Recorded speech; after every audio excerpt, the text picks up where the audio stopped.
Hi, నా పేరు Prithvi. Welcome to my channel. ఈరోజు ఎపిసోడ్ చూసినట్లయితే ఒక గేమ్ అయితే పెట్టాడు. దాంట్లో ఇమానియల్, తనూజ అండ్ కళ్యాణ్ కలిసి డెమాన్ పవన్ టార్గెట్ చేశారు. ఎందుకంటే కామన్ వీళ్ళందరూ ప్లాన్డ్గా ఆడుకున్నారు. ఎవరైతే ఎక్కువ నెగ్గారో వాళ్ళని టార్గెట్ చేసి బయటకు పంపించేసి నెగ్గనోళ్ళు నుంచుతున్నారు అనమాట. ఇది కూడా ఎప్పుడు జరగని విధంగా ఈసారి జరుగుతుంది. వీళ్ళు ఐదుగురు మంచి క్లోజ్ ఫ్రెండ్స్లో ఉండిపోయి ఒకళ్ళ తర్వాత ఒకళ్ళని గెలిపిస్తున్నారు అనమాట. ఇది బాగుంది. ఏ స్వార్థం ఏమీ లేకుండా అన్ని విధాలుగా ఒక్కొక్కరిని 1 బై 1 గెలిపించుకుంటూ వెళ్తున్నారు. ఈరోజు ముగ్గురు కలిసి డెమాన్ పవన్‌ని బయటికి పంపించారు. ఎందుకంటే ఫస్ట్ నుంచి డెమాన్ పవన్ బాగా ఆడుతున్నాడు కాబట్టి, డెమాన్ పవన్‌కి అన్ని ఛాన్సెస్ వచ్చేసినాయి కాబట్టి, అన్ని అవకాశాలు బిగ్ బాస్ ఇచ్చాడు కాబట్టి డెమాన్ పవన్‌ని టార్గెట్ చేశారు. అది బానే ఉంది. నెక్స్ట్ ఇమానియల్ వెళ్ళిపోయాడు, తనూజ వెళ్ళిపోయింది. లాస్ట్‌కి కళ్యాణ్ అండ్ సంజన గారు మిగిలారు. లాస్ట్‌కి కళ్యాణే గెలిచాడనుకోండి. తర్వాత ఈరోజు ఛాన్స్ ఎవరికి ఇస్తారు అంటే వీళ్ళందరూ కలిసి అందరికీ ఒక్కొక్క ఛాన్స్ వచ్చినాయి. సంజన గారికి రాలేదు కాబట్టి సంజన గారికి ఇద్దామని ప్లేయర్ ఆఫ్ ది డే దాన్ని సంజన గారికి ఇచ్చారనమాట. ఇది వీళ్ళ ఆలోచన విధానం బాగుంది. ఎందుకంటే రోజుకు ఒకరు తీసుకుంటున్నాం కాబట్టి సంజన గారు తీసుకోలేదు కాబట్టి సంజన గారికి ఇస్తున్నామని సంజన గారికి ఇచ్చారు. వాళ్ళ అండర్స్టాండింగ్ అయ్యి బాగున్నట్టే అనిపించింది అనమాట. సంజన గారికి ఆ ప్లేయర్ ఆఫ్ ది డే ఇచ్చినందుకు వాళ్ళ ఇంటి దగ్గర నుంచి ఒక వీడియో మెసేజ్ ఒకటి వచ్చింది. వాళ్ళ చెల్లి నిక్కీ గల్రా అని. సో అది పిన్సెట్ గారి వైఫ్ అనుకుంటా కదా, ఆవిడ మెసేజ్ పెట్టారు. అందరూ బాగున్నారు అది చెప్పుకొచ్చారు. ఎమానియల్ పొగిడారు. అంతా బాగానే ఉంది. వీడియో మెసేజ్ తనకు వచ్చిందనమాట. అది ఈరోజు స్పెషల్గా చెప్పవలసింది. తర్వాత ఏంటంటే ఈరోజు ఏవి స్టార్ట్ చేశాడనమాట. నేను అనుకున్నాను తనూజాదిని ఎమానియల్ ఏవి ఇస్తాడు అనుకున్నాను. ఇమానియల్ ఏవి ఇచ్చేసరికి టైం అయిపోయింది. సో తనూజ గారిది రేపు ఇస్తారనమాట. సో ఈరోజు తమ్నైల్లో తనూజ ఎమానియల్ ఏవి అని రాసాము. కాకపోతే ఫస్ట్ ఎమానియల్ ఏవి ఇవ్వడంతో ఈరోజు ఎపిసోడ్ క్లోజ్ అయిపోయింది. కాకపోతే ఎమానియల్ ఏవి మాత్రం సూపర్గా ఉంది. చాలాసేపు ఇచ్చాడు, ఒక ½ అవర్ దాకా ఇచ్చాడు అనమాట. ఎమానియల్ ఏవి బాగుంది. అతని కష్టాలు కన్నీళ్ళు అన్నీ చెప్పుకొచ్చాడు. అతని జర్నీ అంతా చూపించాడు. అతను బిగ్ బాస్ జర్నీ లాగా లేదు, అది అతను చూపించింది అతని లైఫ్ జర్నీలా అనిపించింది. ఎక్సలెంట్ అనమాట. వాళ్ళ మదర్ కోసం చెప్పాడు, వాళ్ళ బాధలు చెప్పుకున్నాడు, అన్నీ చేసుకున్నాడు, అన్నీ చూపించాడు కళ్ళకు కట్టినట్టు. మనం ఇంతకుముందు అనుకున్నాం బిగ్ బాస్లో ఈ ఏవి కోసమే బిగ్ బాస్కి వెళ్ళాలి, ఈ టైటిల్ గెలిచినా గెలవకపోయినా పర్వాలేదు, ఈ ఏవి మాత్రం సూపర్గా ఉంటుంది అనుకున్నాం కదా మనం. ఈరోజు ఎమానియల్ ఫస్ట్ పడ్డదనమాట. సో ఎక్సలెంట్ ఎమానియల్ ఏవి మాత్రం. కమీడియన్ ఒక హీరోగా అవతారం ఎత్తాడు అనమాట. వాళ్ళ అమ్మ కళ, నువ్వు కమీడియన్గా వచ్చావు, హీరోగా బయటికి రానన్న వాళ్ళ అమ్మ డ్రీమ్స్ని ఎమానియల్ నిజం చేశాడు అనమాట. సో అది మాత్రం బాగా ఎమోషనల్ అయ్యాడు. నేను ఎంతవరకు వస్తానని ఎక్స్పెక్ట్ చేయలేదు.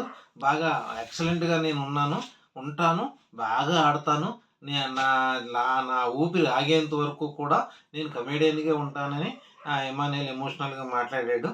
బాగుంది ఎమానియల్ జర్నీ. ఓటింగ్ విషయానికి వస్తే బయటంతా గందరగోళంగా ఉంది. అఫీషియల్లీ అన్అఫీషియల్ అని ఏదేదో చెప్పుకుంటున్నారు. తనూజ ఓటింగ్ లీడింగ్లో ఉందని, డెమాన్ పవన్ ఏమో సెకండ్ ప్లేస్కి వచ్చాడని, కళ్యాణ్ ఓటింగ్ తగ్గిపోయిందని, ఇది అది అని చెప్పుకుంటున్నాడు. అఫీషియల్ ఓటింగ్ అంటూ ఎవరికీ తెలీదు. ఫ్రైడే మిడ్-నైట్ వరకు బయటకు అసలు అనౌన్స్ చేయరు. మనకు అసలు తెలియదు అనమాట అఫీషియల్ ఓటింగ్. ఎవరు కూడా కరెక్ట్గా ఎవరు చెప్పలేరు. ఎందుకంటే అది అఫీషియల్ ఓటింగ్ బయట పడినవరు. ఎంత అలా చెప్పినా సరే ఎవరు ఎలాంటి వాళ్ళకైనా అఫీషియల్ ఓటింగ్ తెలియదు. ఎవరైనా అంచనా ప్రకారం చెప్పడమే అంతే తప్ప ఇవన్నీ బయట ఇవన్నీ పుకార్లు నమ్మొద్దు. కళ్యాణ్ వెనకబడిపోయాడు, లేదా కళ్యాణ్ బాగా ముందరకున్నాడు, తనూజ దూసుకెళ్ళిపోతుంది, లేదా తనూజ వెనక్కి వెళ్ళిపోయింది, డెమాన్ పవన్ సెకండ్ ప్లేస్లోకి వచ్చేసాడు, అవన్నీ ఏమీ నమ్మొద్దు. మీరు ఎవరికి ఓటు వేయాలనుకుంటున్నారో వాళ్ళకే ఓటేయండి. ఎందుకంటే వాళ్ళు వెనకబడ్డారు, ముందున్నారు, ఎలాగైనా పవన్ కళ్యాణ్ గెలిచేస్తాడు, లేదా ఎలాగైనా తనూజ గెలిచేస్తుంది, ఎలాగైనా డెమాన్ పవన్ గెలిచేస్తాడు అన్న ఫీలింగ్ వద్దు. ఎందుకంటే ఎవరు ఎప్పుడు గెలుస్తారో తెలియదు. అందుకోసం ఓటు మాత్రం కంపల్సరీ వేయాలి. ఎందుకంటే బయట మళ్ళీ ఇంకొకటి రిమార్క్ కనబడుతుంది. బిగ్ బాస్ 8లో కన్నడ తెలుగు అని ఫీలింగ్ ఒకటి తీసుకొచ్చారు. ఆ ఫీలింగ్ని మళ్ళీ ఇప్పుడు లేపారనమాట. అది ఎవరు లేపారో తెలియదు కానీ కన్నడ అమ్మాయిని మనం సపోర్ట్ చేయడం ఎందుకు, వాళ్ళు మనకు సపోర్ట్ చేయట్లేదు, అందుకని కన్నడ అమ్మాయికి సపోర్ట్ చేయకుండా తెలుగు వాళ్ళకే సపోర్ట్ చేయండి అని అంటున్నారు. ఏది ఏమైనప్పటికీ కూడా ఎవరు ఏం చెప్పినా మీకు నచ్చిన వాళ్ళకి ఓటేసుకోండి. ఎందుకంటే ఓటింగ్లో పవన్ కళ్యాణే ముందరున్నాడు. తనకి 38% పడుతుంది. అఫీషియల్గానా అన్అఫీషియల్ అయినా అన్నది కాదు ఇంపార్టెంట్. అతను లీడింగ్లోనే ఉన్నాడు. తనూజ గారు సెకండ్ పొజిషన్లో ఉన్నారు. ఆవిడకి 28 నుంచి 29% పడుతుంది. ఇద్దరికి 9%, 10% తేడా ఉంది. థర్డ్ పొజిషన్‌లో ఇమానియలే ఉన్నాడు. డెమాన్ పవన్ రాలేదు. థర్డ్ పొజిషన్‌లో ఇమానియల్ ఉన్నాడు. ఫోర్త్ పొజిషన్‌లో డెమాన్ పవన్ ఉన్నాడు. ఫిఫ్త్ పొజిషన్‌లో సంజన గారు ఉన్నారు. ఇది ఫస్ట్ నుంచి సోమవారం నుంచి ఇదే ఓటింగ్ ఇలాగే కంటిన్యూ అవుతుంది. ఓటింగ్‌లో అయితే ఏ మార్పు లేదు. తనూజ పెరగట్లేదు. పవన్ కళ్యాణ్ తగ్గట్లేదు. డెమాన్ పవన్ కూడా పెరగలేదు.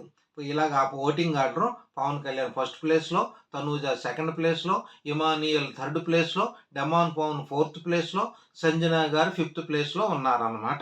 ఒకళ్ళు తెలుగు అమ్మాయి, తెలుగు అబ్బాయి, కన్నడ అమ్మాయి అని కంపేర్ చేస్తున్నారు. అది కాదు. అక్కడ గేమ్స్ బాగా ఎవరు ఆడారు, ఇది బిగ్ బాస్‌లో ఎవరు బాగా ఉన్నారు, ఎవరికి రిమార్క్స్ ఉన్నాయి, ఎవరికి రిమార్క్స్ లేవు, దాన్ని బట్టి ఓటేయండి. తెలుగు అమ్మాయి, కన్నడ అమ్మాయి అని ఫీలింగ్ వద్దు. ఎందుకంటే అక్కడ ఎవరు బాగా ఆడారు, ఎవరు నీట్‌గా ఉన్నారు, ఎవరికి గొడవలు లేవు, అజాత శత్రువు ఎవరు, అందరితోనూ గొడవలు లేకుండా ఎక్కువ గొడవలు లేకుండా ఉన్నది ఎవరు, అలా చూసుకుని ఓటేయండి. అలా ఓటేస్తే అక్కడ అక్కడ స్టేట్స్ ప్రాబ్లమ్ వద్దు. స్టేట్స్ ప్రాబ్లమ్ లేకుండా అందరూ మనోళ్ళే అనే ఫీలింగ్‌తో ఉండండి. అదే మంచిది. కనవ స్టేట్ వాళ్ళు చేశారని మనం చేయడం అన్నది కరెక్ట్ కాదు. సో, ఏది అయినప్పటికీ మీకు నచ్చినోళ్ళకి మాత్రం మీరు ఓటేస్తారు. ఎవరు చెప్పినా వినరు కాబట్టి ఇన్ని ఇన్ని విషయాలు చెప్పాల్సొచ్చింది. సో, మీకు నచ్చినోళ్ళకి ఓటు ఎయకుండా మాత్రం ఆపొద్దు. ఎలాగైనా గెలిచేస్తదన్న ఫీలింగ్ వద్దు. ఎవరు ఎప్పుడు గెలుస్తారో తెలీదు. కాబట్టి మీ ఓటింగ్ చాలా ఇంపార్టెంట్. ఎవరికైనా సరే ఒక లైఫ్ ఇచ్చినోళ్ళు అవుతారు. 'బిగ్ బాస్' విన్నర్ అంటే మామూలు విషయం కాదు. ఎందుకంటే ఎవరైనా గాని ఒక మామూలు ఆర్డినరీ పర్సన్ 'బిగ్ బాస్' విన్నర్‌కి పోటీ పడుతున్నాడు. ఒక సీరియల్ యాక్టర్ కూడా 'బిగ్ బాస్' విన్నర్‌కే పోటీ పడుతున్నాడు. పాపం ఇమానియల్ కమెడియన్‌గా వచ్చాడు గానీ పాపం థర్డ్ ప్లేస్‌లోనే ఉంటాడు. ఎందుకంటే ఓటింగ్ చాలా తేడా ఉంది. ఎందుకంటే సెకండ్ పొజిషన్‌కి, థర్డ్ పొజిషన్‌కి కంపేర్ చేస్తే చాలా తేడా ఉంది. సో, ఇయన్నీ దాటుకొని ఇమానియల్ రావడం కష్టమనే చెప్పాలి. ఎందుకంటే తనూజ, పవన్ కళ్యాణ్ వీళ్ళిద్దరికీ 10% తేడా ఉంది. ఏమన్నా డామినేట్ చేయగలిగితే చేయొచ్చేమో గానీ, ఇమానియల్ మాత్రం విన్నర్ అవ్వడం అనేది ఇంపాసిబుల్. ఎందుకంటే ఇమానియల్‌కిని ఆహ్, ప ఫస్ట్ ప్లేస్‌లో ఉన్న పవన్ కళ్యాణ్‌కి ఇంచుమించు 20-25% తేడా ఉంది. ఇంత పర్సెంటేజ్‌ని కవర్ చేయడం ఇమానియల్ వల్ల కాదు. సో, డెమాన్ పవన్‌కి ఛాన్స్ లేదు. ఇమానియల్‌కి ఛాన్స్ లేదు. ఎటొచ్చి తనూజ, పవన్ కళ్యాణ్ ఉన్నారు. ప్రెజెంట్ పవన్ కళ్యాణ్ లీడింగ్‌లో ఉన్నాడనమాట. అది జరిగిందనమాట. అఫీషియల్ ఓటింగ్ అనేది ఎవ్వరికీ తెలీదు. దాన్ని ఎవ్వరూ నమ్మొద్దు. మీ ఓటు మీరు వేసుకోండి. ఇది సంగతి. మీకు నచ్చినట్లయితే లైక్ చేయండి, షేర్ చేయండి, సబ్స్క్రైబ్ చేసుకోండి. Thank you.